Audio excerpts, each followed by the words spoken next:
Tuesday Night Touchdown Podcast with your hosts, Reese Downing and Jacob Workman. What's up, everyone? Welcome back to the Tuesday Night Touchdown Podcast, NCAA edition, the last one before we pick some games. This is our conference championship predictions and our college football playoff predictions. Joining, as always, on the other side of the world, Reese. Reese, what's going on? What's going on, man? How are you? Getting there. I'd prefer real football to start. Been watching some preseason, so we're checking some things out at least. I've seen real players on the field. That's a start. Yeah. Football's football. This will be our last week without 2 weeks until we get college football, right? NFL is already getting things going, so yep. So it'll be preseason action.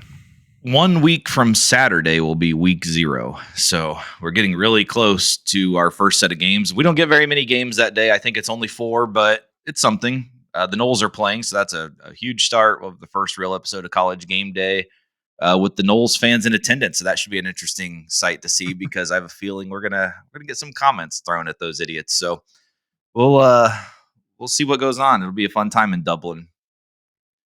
So today, if you've listened to our season previews, the beginning here is going to be a lot of stuff you've already heard. It's our conference championship predictions, which we did give out when we did the episodes. But we'll go ahead and get into those. We will be kicking it off, I believe, with the Big 12. Reese, what is your Big 12 pick? Yeah, so again, just going through this quickly, we already talked about all of these different championships. I've got Kansas State playing Utah here. I've got Kansas State getting the W. Really like what this team looks like right now, especially with Avery Johnson at quarterback, this dual running back threat. I think it's going to be a fun game to watch, but I do think that they're going to get the best Cam Rising. So I've got Kansas State winning the Big 12 championship. And take note also for those of you kind of new to college football or don't really follow what exactly is going to happen with the 12-team playoff this year. Winning these conference championship games will be an auto berth now into the college football playoff, the 12-team playoff. 1 year too late. Yeah, exactly. My pick for the Big 12 is Oklahoma State to beat Utah. So both of us have Cam Rising coming back and leading Utah to the conference championship game, and both of us have them losing the conference championship game in their first year in the Big 12. We talked about it before with Gundy. Got Ollie Gordon coming back, all the experience coming back for Oklahoma State. I just feel like if there is going to be a year, this is the year. Moving on to the next conference, which I believe is the ACC. Reese? Yep. Again, I went back and forth here between Virginia Tech and Clemson a lot when we were covering all this in the ACC preview. No more divisions, so massive implications there. We're going to get to see the best two teams no matter what. I do have Florida State playing Clemson, and I do have Florida State getting the W. And that would be awesome. I would love a Florida State Clemson conference championship game. It'd be nice to see. Since Miami joined the ACC, everyone's always been waiting. They kept Florida State and Miami in separate divisions when they had them for the purpose of them meeting in the conference championship game, and one of those teams was never able to make it. So we'll see if that continues also. For my ACC championship game, I have Florida State also winning again, back-to-back conference champs, beating Vatech, as you just mentioned. Vatech's got a fairly easy schedule. They should be able to win a lot of their games. If you go back and listen to our best future bet episode, their win total was thrown in there. I think the Noles are still too good, and they are who I have getting the auto bid this year from the ACC. Reese, what do you have going in the Big Ten? Big Ten, I've got the Buckeyes playing Oregon and the Buckeyes winning. This will be the second game that these guys are going to play with Harbaugh out of the equation. And it seems like there's more and more stuff that's coming out about Michigan right now. But with Harbaugh and Michigan seemingly out of the way, I think this is the first year and a great opportunity for Ohio State to make a statement. So I think they've got the talent and depth to do it. So I do have Ohio State beating Oregon in the Big Ten championship. Yeah, and speaking of Harbaugh, it's as he loves to give the ultimate middle finger to the NCAA, he has been named the honorary captain for Michigan's first game when they play Fresno State this year after the suspension came out, which is hilarious. But yeah, it is what it is. I love when people go against the NCAA. So this isn't going to be too much of a surprise. I've got the equal. We're we're pretty much on the same page here. Ohio State versus Oregon. Ohio State winning. Um, I I still have question marks on Oregon this year, but I think their schedule's pretty favorable. So I do like them making it to the conference championship game. All right, let's go SEC. Yeah, so SEC, I talked about this in the SEC coverage. The easy route here, I think, is to go Georgia, Texas, but I've been high on Ole Miss. I'm going to continue to lean into that here. So I've got Ole Miss playing Kalen DeBoer's Alabama squad in year one there. I do have Ole Miss winning the SEC title this year. So yeah, that's kind of like my Oklahoma State pick. Two teams that traditionally are pretty good but never get over the hump. They've got both of them have talented rosters this year. Portal, Ole Miss killed the portal. Again, it's kind of one of those. If there's ever a year, it should be this year for Ole Miss. My SEC championship is going a little different here. I've got two completely different teams. I've got Georgia facing Texas A&M. I have Georgia winning the conference this year. I do like Texas A&M kind of in that same aspect as Vatek. I just like what they bring back.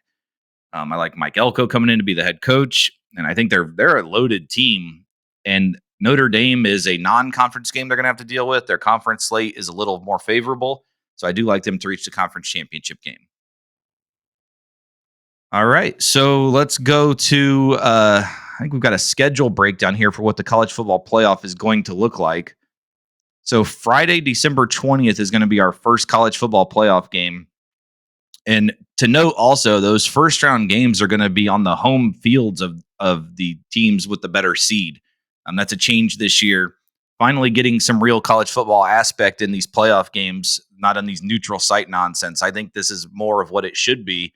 And if the playoff expands, we've got to get more home games. I wish that the quarterfinals even were home games. I think it's ridiculous that those are neutral site games. I know they're trying to keep the bowl bids and all that stuff alive, but college football, 90, well, not 90, but half of the aspect of it that makes it incredible is the atmospheres in these home stadiums. Yeah, for sure. So Friday, December 20th, we're going to get a game. And then Saturday, December 21st, we got a triple header. Kind of interesting to note that during that triple header, the NFL is going head to head with it for the first time ever against the college football playoff. And it's not stuff you're going to want to miss. The NFL's throwing the Houston Texans versus the Chiefs in Arrowhead at 1:00 on NBC, which that's going to go head to head with that noon game.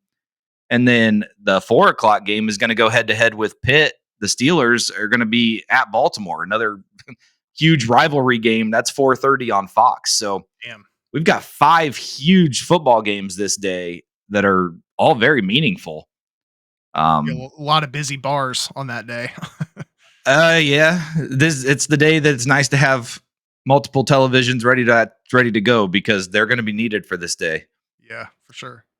And then we're going to jump to the quarterfinals, which are going to be more your traditional bowl games. We got one New Year's Eve, which is the Fiesta Bowl, and then we got the Peach Bowl, Rose Bowl, and Sugar Bowl all coming on New Year's Day. So another huge day with 3 games.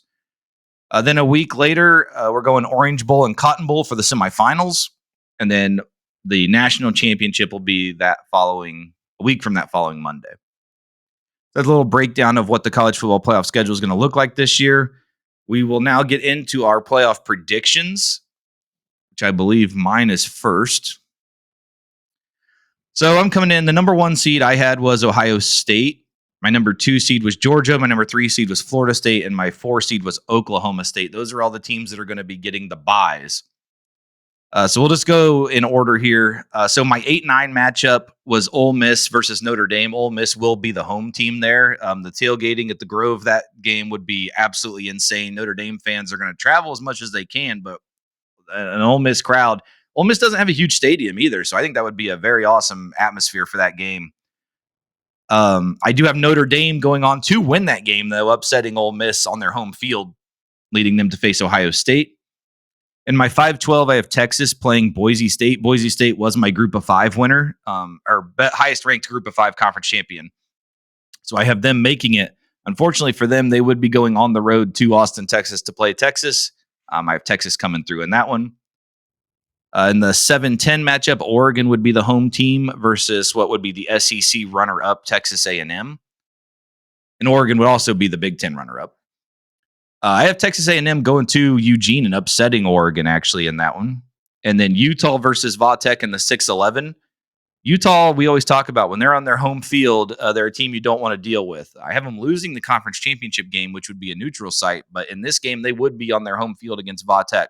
So I have Utah winning that one. So that pits Notre Dame versus Ohio State. I like Ohio State in that one. Oklahoma State versus Texas. That would be a fun one because Gundy has not hid his hatred for Texas and what they've done to the conference. But I do have Texas actually going in and getting the win, setting up a semifinal matchup with Ohio State. Texas A&M and Georgia would be a conference game, essentially. I do have Georgia getting the win in that one. Florida State playing Utah. That one would be played. That would be a neutral site game. So it would not be in Utah or Tallahassee. But I do like the Noles to go ahead and get the win there. Georgia playing Florida State in the semifinal, setting up for an Ohio State-Georgia national championship.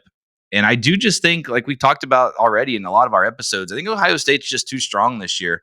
They brought in the best class. They've got weapons everywhere. It's going to be more of seeing what Chip Kelly can do with his offense and what exactly we can get from Will Howard at quarterback if he is the one that plays over Julian Sain.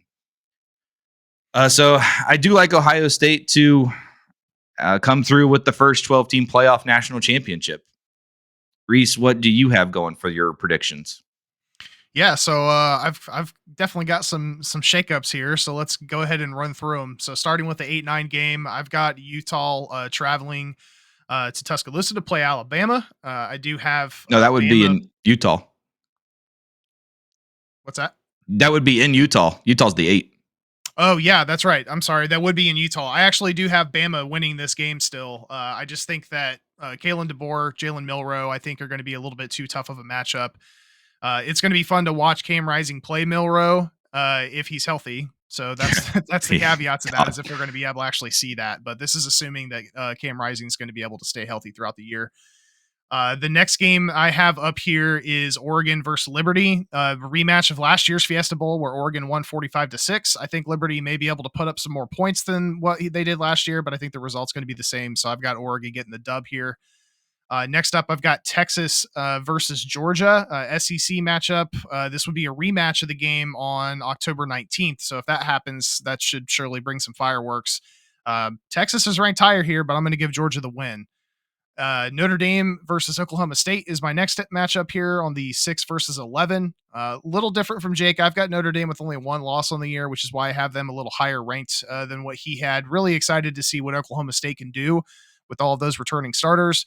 But I do think with this being a home game, and we did check, Notre Dame can play a home game here, right? As the 6th seed. So I think the Irish are going to get the best here. So I'm going to take Notre Dame in that.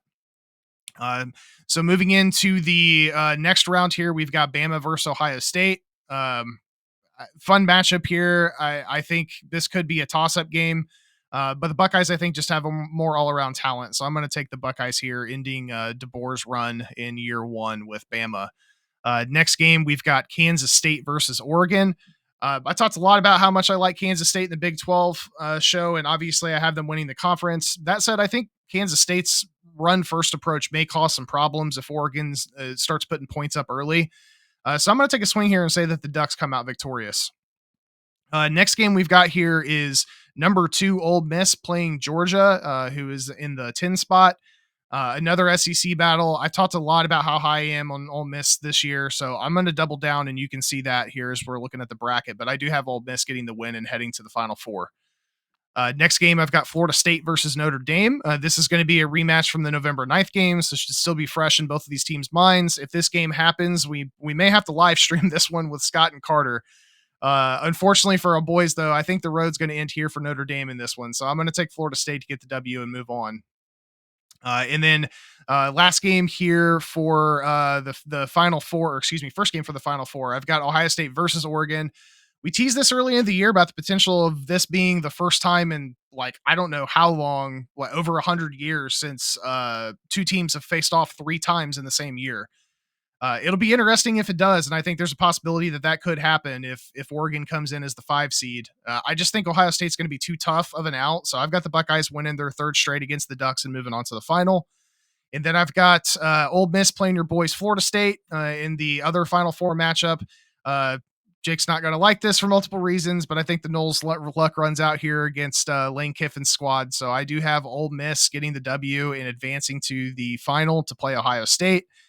And we've talked about this both on the Future Bets episode as well as on the Big Ten episode. But I'm with Jake here. I just think Ohio State is too complete and rounded of a football team. It's going to be really, really tough to get a W over this squad this year. And so, yeah, I do have Ohio State winning the first group of 12 national championship. So Jake and I have the exact same pick at the end of the year on who's going to win the Natty.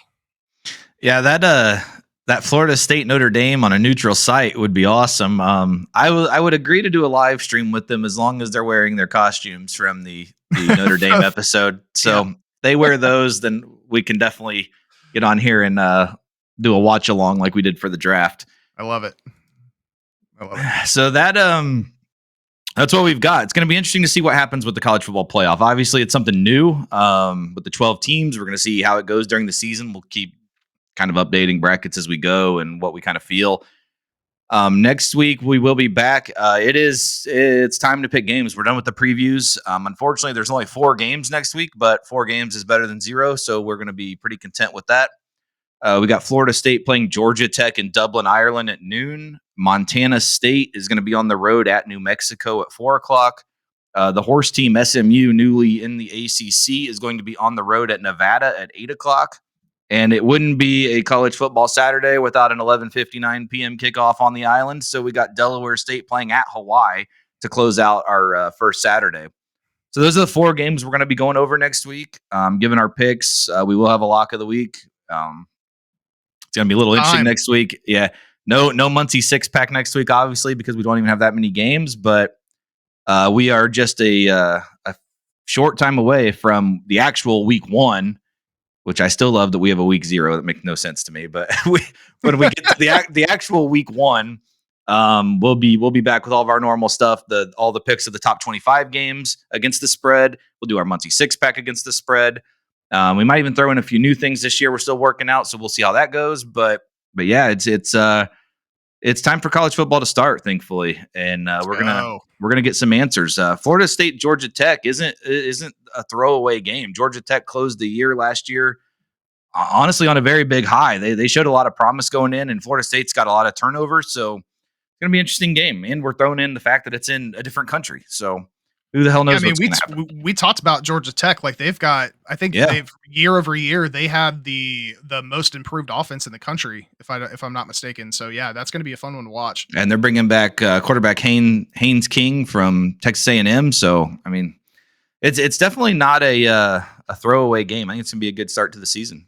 But we will talk more in depth about those 4 games next week, and we will go from there. The season's here. So, for Reese Downing, I am Jacob Workman, and that is it for our conference championship and college football playoff predictions. Everyone check out our NFL episodes and make sure you do like, share, subscribe, and also comment. We love the comments. We read them all. So make sure you send them. Thank you, guys. We'll see you next week. Thanks, guys. Cheers.